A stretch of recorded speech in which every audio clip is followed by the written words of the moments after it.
Good morning students. यह हमारी विषय सूची है और विषय सूची में हमको यहाँ पर हमारा पहली कविता दिख रही है, आह्वान।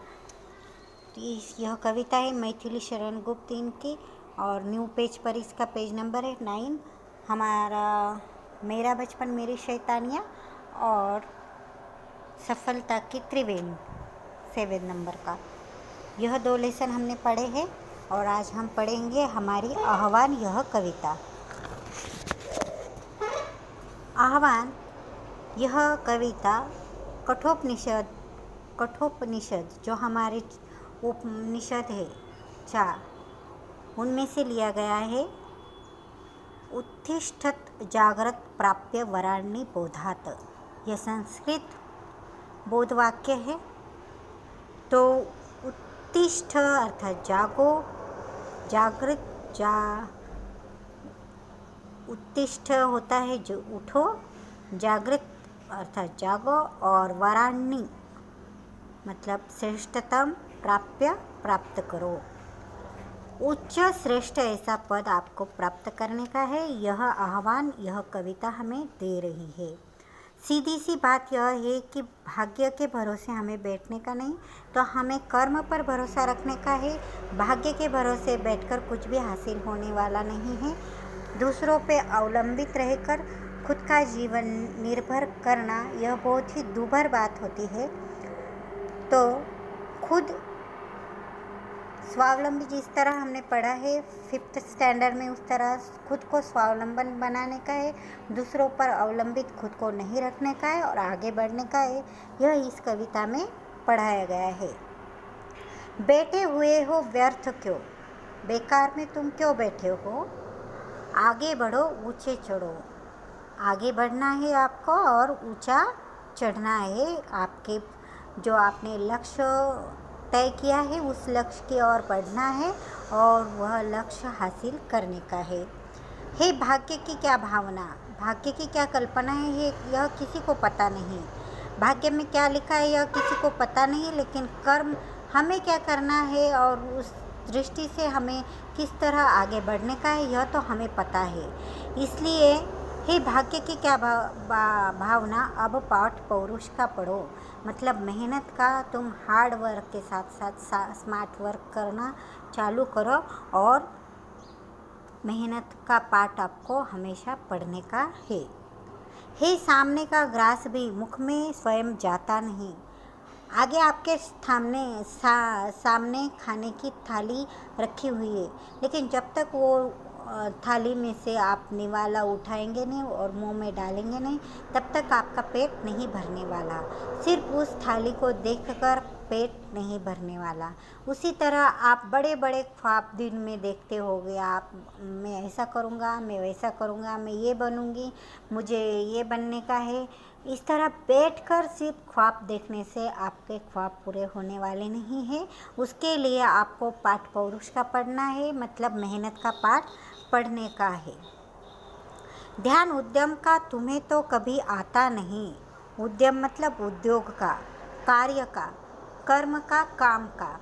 वह ध्यान आपको आता नहीं। आपको सिर्फ मतलब टाइम पास करना, वक्त बिताना और दिन ब दिन मतलब दिन चलते जा रहे उस तरह का जीवन जीना, यह आपको आता है। आपको उद्यम का ध्यान नहीं आता है। मतलब खुद के जो उद्योग रहते हैं वो खुद के उद्योग छोड़कर बिना वजह के आराम तलब ज़िंदगी जीना ही आप लोगों को आता है। तो उद्यम का ध्यान कभी आता नहीं, यह कवि हमें कहना चाहता है, क्योंकि कवि हमें कर्म के लिए प्रेरित करना चाहता है। यह हमारा पहला चरण हो गया है। अभी दूसरे चरण में कवि क्या कहना चाहते हैं यह हम देखते हैं। जो लोग पीछे थे तुम्हारे बढ़ गए हैं, बढ़ रहे हैं। पीछे पड़े तुम दैव के सिर दोष अपना मढ़ रहे। पर कर्म तैल बिना कभी विधि दीप जल सकता नहीं। है दैव क्या साचे बिना कुछ आप ढल सकता नहीं। जो लोग आपके पीछे थे वो पीछे ही नहीं रहे, वो वहीं पर नहीं रुके हैं, वो बढ़ रहे हैं और बढ़ते जा रहे हैं और तुम नींद में सोए हुए एक ही पीछे चल रहे हो। तो तुम पीछे पड़ गए हो, तुम उद्योग की तरफ ध्यान नहीं दे रहे, निरंतर कार्यरत नहीं हो रहे हैं, इसलिए तुम पीछे पड़ गए हो और दैव के सिर दोष अपना मढ़ रहे हो और तुम अपने भाग्य को दोष दे रहे हो, बुरा भला कह रहे हो।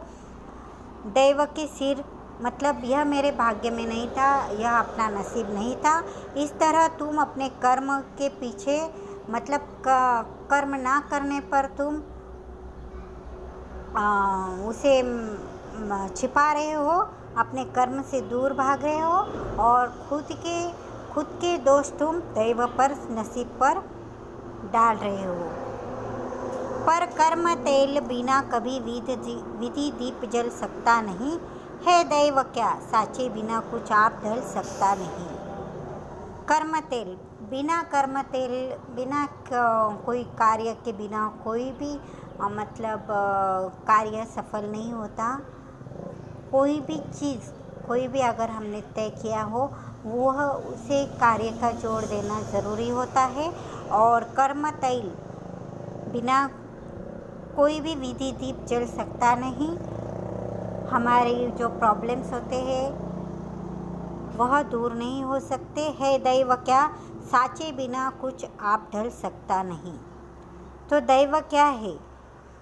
खुद को ही सब कुछ करने का है। यह दूसरे चरण में बताया गया है। आगे का चरण है, देखो। आओ मिले सब देश बांधव हार बनकर देश के, साधक बने सब प्रेम से सुख शांतिमय उद्देश्य के।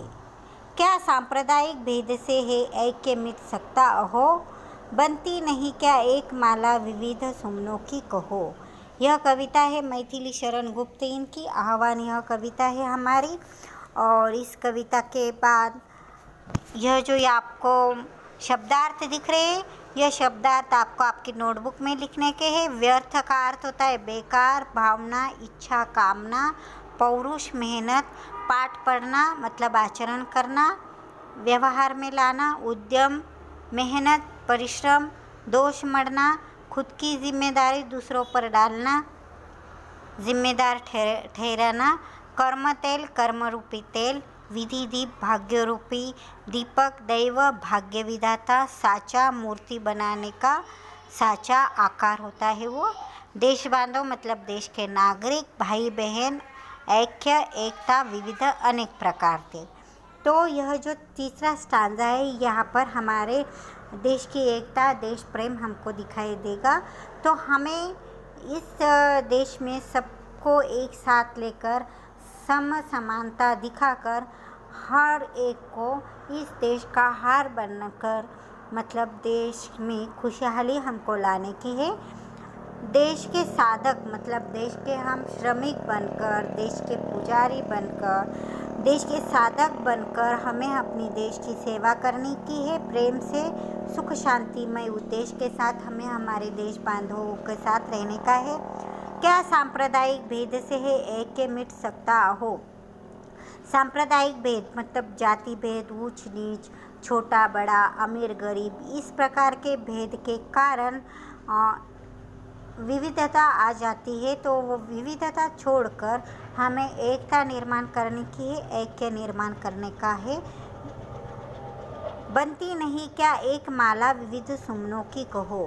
तो मैथिली शरण गुप्त यह कवि इन्हें पूछने का है क्या यह पूछने का है कि विविध सुमनों की माला बन सकती है तो हम भी विविध जाति संप्रदाय के लोग एक साथ एक ही देश में सुख शांति से क्यों नहीं रह सकते। यह बहुत ही मार्मिक प्रश्न यहाँ पर कवि ने हमें पूछा है। और उसी तरह हमारे भारत देश में हमने सांप्रदायिक भेद भावना को मिटाकर, जाति भेद को मिटाकर, धर्म भेद को मिटाकर हमें सबको ऐक्य के साथ एक साथ मिलजुल कर रहने का है। यह हमें इस तीसरे चरण में बताया गया है। तो बहुत ही आह्वान यह कविता हमें आह्वान दे रही है, चैलेंज दे रही है कि हमने हमारे लक्ष्य को हासिल करने के लिए कभी भी हमें कर्म को विराम नहीं देना चाहिए। हमेशा हमें कर्मरत कार्यरत होना ही चाहिए। इसी प्रकार यह कविता हमारी समाप्त होती है और इसके बाद इसके क्वेश्चन आंसर मैं आपको भेज दूँगी और साथ ही बुक वर्क भेज दूँगी। तब तक अपना ख्याल रखने का। ओके।